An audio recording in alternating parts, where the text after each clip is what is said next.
Hello, my name is Lucas Dermogadici, and I'm here with my father, Vaughn Dermogadici. Thanks, Dad, for taking your time to be with me. My father was a student at Cal State University, Fresno, back in the day, back in the 1960s to the 1970s.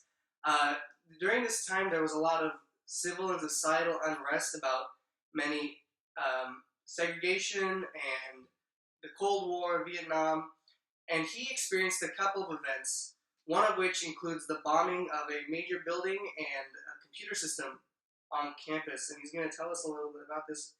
First, I'd like to know what was your life like before you experienced any of these events? Fresno State was a pretty quiet campus. Not much going on in terms of visible unrest with the issues that were going on. There was some internal things, I believe, involving some of the professors and a couple of them being let go or something like that. I just heard things about that. It just really didn't affect my everyday life there. I just go to school, take my classes, and go back home. So, uh, as far as I knew, as a freshman, there really wasn't too much going on, which was 1969. September of '69 is when I entered. And so, what was the first event that occurred during your time? Well, the first of the unrest was when we were registering, and I don't think it was the September, my first registration, but possibly the spring registration, 1970. In those days for Fresno State, it was all a handwritten. There was no computerized registration. We would gather at the outside of the main gym at Fresno State, and they had big boards where they had butcher paper with class numbers, and it would show which classes were available. You would jot down the one you wanted. If a class became full, they draw a line through it so you'd know before you entered the gym where you'd actually do the registration and sign up for the classes. So there's a large number of students, hundreds if not thousands of us were there looking at the boards, milling around in preparation, going inside the gym to actually register. And at some point, we noticed people started pointing and talking that something was going on between us outside the gym and the gym itself. And it turned out there was some protesters of some sort. We saw men, women, and children, which we later found out was from the La Raza, the Hispanic group, were protesting some civil rights position or activity or event that had happened. Really not sure again what it was, but they formed a line between us and the gym, so we couldn't enter to register. And I don't know how much time went by, but a few minutes later, at some point, certain members of that protesting group with bats in hand and lumber and pieces of wood attacked and dispersed all of us students that were standing outside getting ready to register. So it was pretty much a full-scale melee riot type situation. And they tore down all these boards, and from what I understood later, they had actually struck some of the students as they charged the crowd, and we just all got out of there as fast as we could. So were you in the front lines of that event? Were you more towards the rear? We were towards the back or in the middle. I wasn't ever threatened by anyone, but I did hear the students talking about it later on. What was your initial reaction to the protests? Well, for me, it was more surprise and really not understanding what was going on. I hadn't followed any of the protests. I was a new student, entering freshman or at least second semester. I would just, like I said, come to school and do my thing and go back. I really wasn't involved in politics or any of the any of the social unrest that was going on. I think I knew in general in Fresno and the Valley, San Joaquin Valley, there was a general movement. This was the time that farm workers were protesting, fighting for their rights with Cesar Chavez and everything. So I think there was that sort of a backdrop on a large scale, but nothing specific at Fresno State.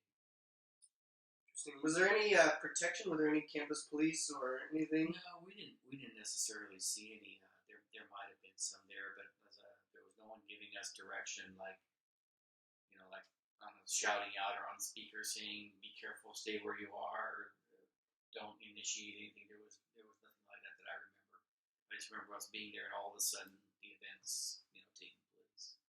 And how did you just leave from there? Yeah, we pulled back, and it's sort of after they tore down the boards and everything, they sort of, I guess, were satisfied that they had disrupted the registration process. I honestly can't remember now whether, like, after an hour or two, things might have settled down to the point where we did continue to register. So I don't remember losing out on any classes or anything. So I think once the situation sort of came under control, they might have left, or by then security might have showed up, and then we continued with the process. Interesting. That's a pretty incredible thing that you had to go through. Pretty unusual. Yes. Pretty unusual, absolutely. I don't think I've ever experienced anything like that. Now, you had mentioned that you were also part of the bombing of one of the main buildings on campus. Yeah, that we heard about. That the computer lab had been firebombed, and the loss at that time, we were told, which was, I think, close to $1 million. You're talking early 70s, was considered to be the largest dollar value destruction of any property on a school campus in the United States, from what I recall being told about. Mm-hmm. And I'm not sure of when the sequence of events, but around that time, there was actual groups of students, I believe, roaming the campus, vandalizing property. So I remember being in the building. I think I was in the same building that the firebombing took place, coincidentally taking a class. But I remember going to the glass doors leading to the stairs to go outside, that they were chained and padlocked closed. In other words, they locked us down while whatever events were taking place on the campus. And as I looked out from the second floor window, I vividly remember seeing like a squad of either Fresno police or National Guard, I think it was police in rank, walking and patrolling with their batons in their hands, and patrolling the campus. And how did you feel while you were locked in? Well, we were we were going crazy because we really didn't know what was going on. I think the events that took place were while we were in class, and here we couldn't get out, and we see all the security going on. It was, again, just like with the other riot, a lot of unknowns and fearing for our safety and not knowing what was going to happen. How long were you locked in? I don't really remember the details on that. Maybe an hour or two at the most, until things settled down. At some point, things were unlocked and we resumed our activities.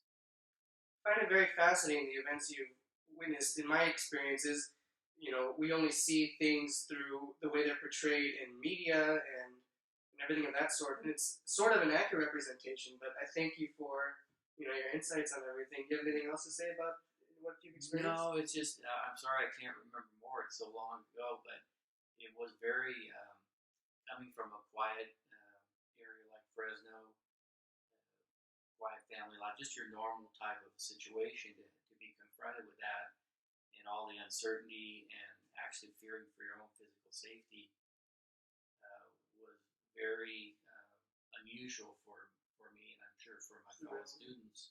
So it was really a very, very unique situation. Well, I thank you again, and we thank you for coming and watching. We hope you enjoyed this